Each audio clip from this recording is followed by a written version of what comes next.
Aí temos o famoso cosplay de foca, dizendo: essa direita só sabe falar das vidraças que foram quebradas. Mas e todas as vidraças que ficaram ilesas durante as manifestações? Pelo menos 15 milhões de vidraças foram salvas. A direita só foca, olha, foca falando em focar, só foca nas quebradas. E depois que esse atentado não, a retirada da própria vida do rapaz em frente ao STF. Que esse atentado sirva para uma coisa: todo mundo entender que a anistia é o cacete. Como ele não tira o cacete da boca. Então vamos falar sobre vidraças.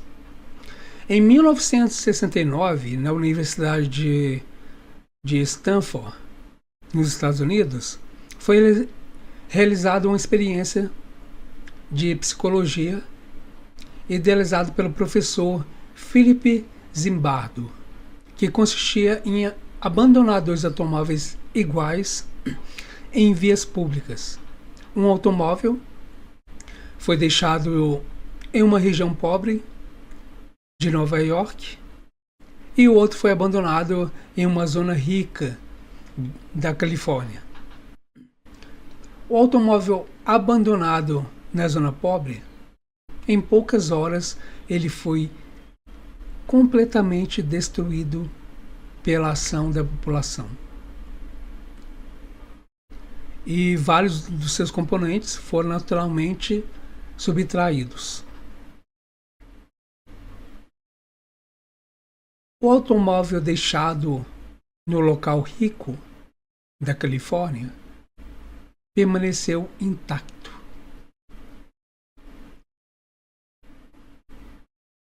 E qual a conclusão dos pesquisadores?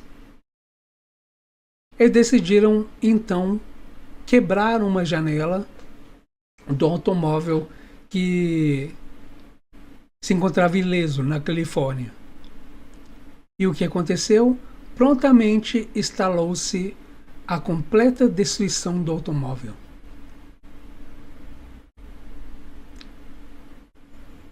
Então, pegando essa base desse experimento, na década de 80, em 1982, para ser mais preciso, surgiu em criminologia a teoria das janelas quebradas, que foi a metáfora utilizada, mas nesse caso com edifícios. Permanecendo uma janela quebrada no edifício, independentemente da região ou do poder aquisitivo, psicologicamente, aquele pequeno dano transmite um sentimento de abandono e desordem, servindo de convite aos instintos primitivos e bestial humano, o impelindo à barbárie. Ou seja, esse experimento concluiu que, enquanto houver uma mácula na ordem, se existir uma mácula na ordem, é um convite para mais desordem. Ou seja, todo crime deveria, então, ser punido, porque ao menor sentimento de impunidade, isso serve de quê? De um convite para mais transgressões. Então, quando um grupo de pessoas percebe que não existe uma ordem, percebe que os distúrbios não são punidos, isso serve de incentivo àquela prática desordeira. Então, é isso que versa a teoria das janelas quebradas. Desde um pequeno delito a um delito maior, todo delito deve ser punido para mostrar que existe ordem. Ou seja, a teoria das janelas quebradas nunca foram lidas no Brasil. Além de Lula, outros 31 condenados pela Lava Jato podem ser beneficiados por decisão do STF. Isso foi antes da soltura dele. STF absolve 8 condenados do mensalão do crime de formação de quadrilha.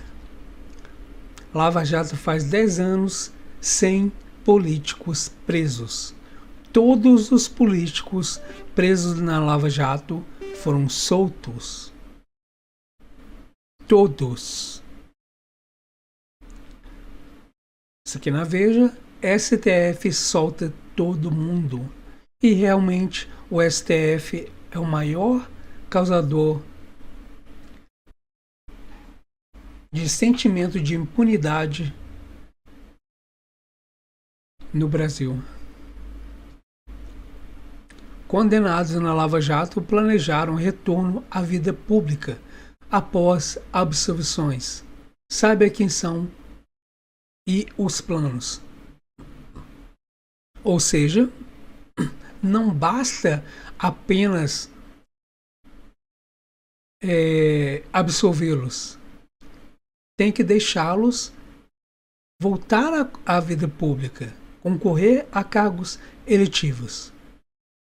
Mas o Bolsonaro não. O Bolsonaro se reuniu com embaixadores. Esse tem que ser inelegível pela eternidade. E não apenas isso, ser inelegível e ser preso.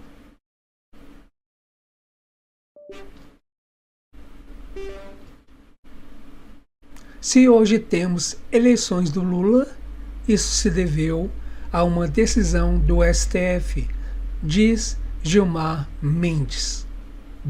Bolsonaristas reagem.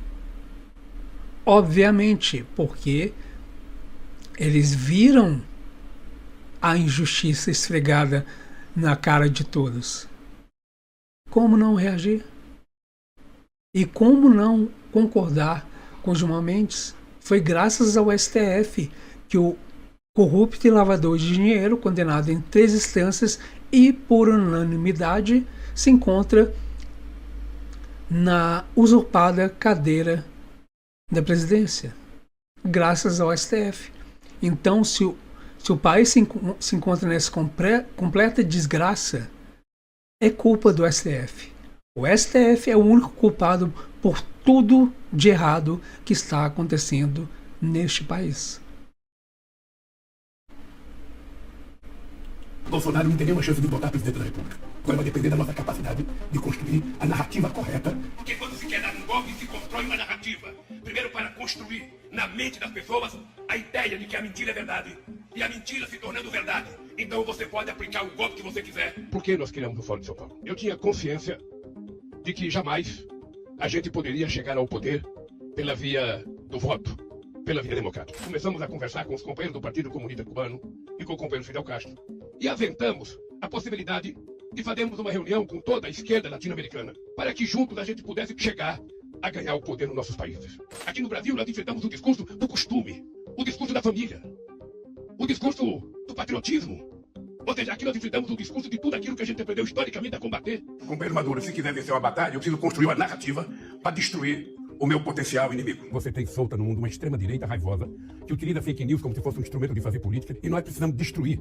Porque o que houve no Brasil foi uma tentativa de golpe. Todas as forças que tinham que cuidar da segurança de Brasília estavam comprometidos com o golpe. Esse que aparece na imagem é o ministro-chefe do GSI, general Marco Edson Gonçalves Dias. Ele está na antessala do gabinete presidencial. As imagens de câmeras de segurança revelam o tratamento do próprio ministro Gonçalves Dias com os invasores, após cenas de depredação e ataques ao patrimônio público.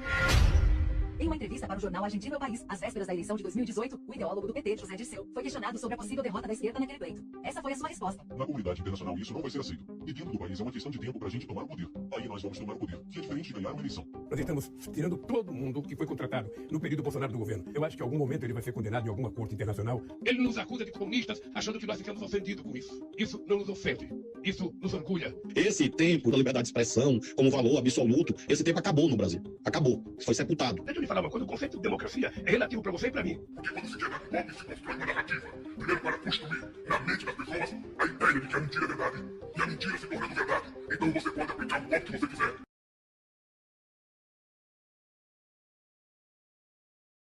É isso aí. Contando a narrativa correta, você pode fazer o que você quiser.